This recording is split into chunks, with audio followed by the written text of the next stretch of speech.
masses of the people even more so. He stirs up the people, teaching throughout all of Judea, beginning from Galilee to this place. They're raising the stakes. They're saying, wait a minute, Pilate. His work is not parochial. It's not just Judea. It's not just Jerusalem. This guy that went all across the nation, from Galilee in the north, up in Hicksville, in Nazareth. He has spread this doctrine and teaching. It is pervasive throughout the entire nation of Israel. So what they're doing, they're raising the stakes to Pilate to let him understand, you got a problem more severe than what you're willing to admit. Now watch this. Pilate is a shrewd politician, a brilliant politician. He listened to everything they say. So when Pilate heard them mention from Galilee, oh, he's from Galilee? Good. Pilate said, out of my jurisdiction. I only rule in the Judean province in the south. Herod rules in Galilee. Take him to Herod. So now Pilate thinks he's gotten rid of the problem because he's passing about if the crime originated in Galilee in the north, that's where the crime was first committed. Therefore, the Galilean governor, Herod, should deal with this. And Pilate knew Herod because they despised each other, and he also knew Herod was ruthless. He says Herod would take care of it because Herod had his own brother killed so he could take his brother's wife. He said Herod would deal with this. Herod had had his brother killed. Herod had John the Baptist assassinated because Herodias, his brother Philip's wife, had danced in front of him and aroused his lust. He said, girl, I'll give you anything you want. And she said, give me John the Baptist's head on a platter. So Herod had a righteous man whom he knew was righteous, and had a righteous man beheaded during a state of a drunken stupor, when his sexually perverted appetites were out of control. And he promises a teenage girl she can have anything that she wants, up to half his kingdom. And she offered, asked for the head of John. So this is who Pilate is sending Jesus to. So Pilate is saying, I'm never going to see this problem again because Herod is going to deal with it. The only problem was that Herod was drunk half the time. And so everything with him was about sport. It was about the game. And he was always having parties. And that's when he got in trouble. So he sends Jesus to Herod. Verse 7. When Herod saw it was Jesus, he was exceedingly glad, for he desired for a long time to see him, because he had heard many things about him, and he hoped to see some miracle done by him. Herod was into sport. It was all about entertainment. And so Herod looked at the Jews as a joke, and their religion was a joke. But the fact that there was this miracle working extravaganza called Jesus of Nazareth, who had gained all this popularity, and Herod was curious, so Herod wanted to meet Jesus, and he wanted to see Jesus perform some miracles. So he was kind of excited about meeting Jesus, not to believe his word, but to see if he really could do the things that people said he could do. Now, nothing really has changed. I mean, there are still people who look at the church as a joke. We're just a carnival. And sometimes we go along with the program. And we do ministry like we're a joke, and we do ministry like we're a carnival, and like we're supposed to entertain people, rather than being the representatives of the living God.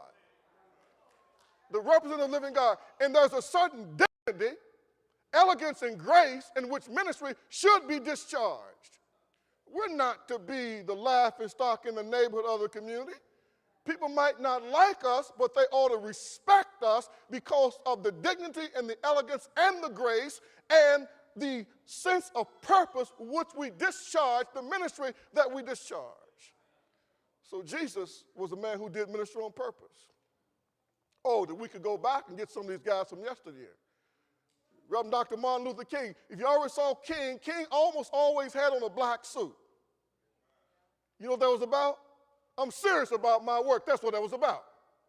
When you saw King, King always looked like he was on his way to work to take care of business because he was serving notice to the United States of America, to J. Edgar Hoover and Lyndon Baines Johnson, I mean business. This is not no joke. This is no carnival. And he discharged the ministry with a certain elegance, a certain grace, and a certain dignity. So when King stood up and spoke, he would have the Bible in one hand and the Constitution in the other. It was about scholarship.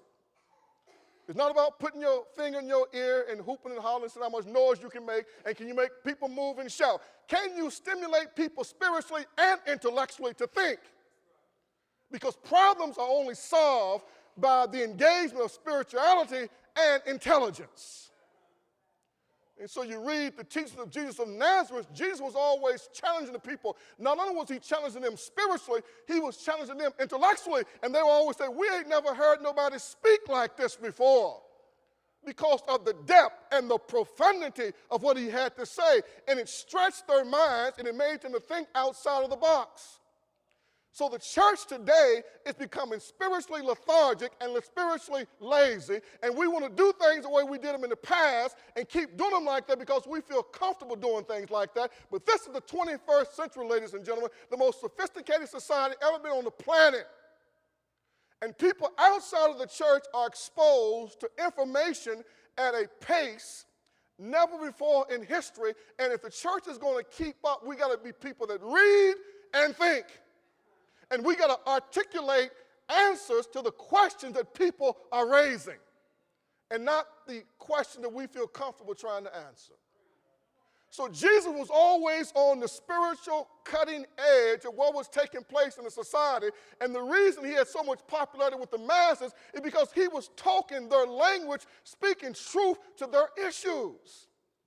And they understood the fact that he understands what we're dealing with, he understands what we're going through, and he is articulating possible solutions to the dilemma that we face.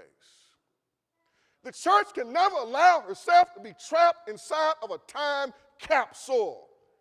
Time is not stagnant. Time is moving forward all the time. The message is unchanging. The message is always the same: Jesus Christ and him crucified. Neither salvation in any other name other than the name of Jesus Christ. It's the same message, but the methods change. And the way you reach people in the 21st century are not the way you reach them in the 1990s and 1980s. There has to be different approaches, different styles. I think with Joe Lewis, it said different strokes for different folks. And that's where we are. That's where the church is. And a lot of us are not willing to recognize that we at a critical crossroads in the history of the church in the United States of America. Are we going to be the church to the past? Or are we going to be the church for the future? And those who can see the future are those who own it, and they control it.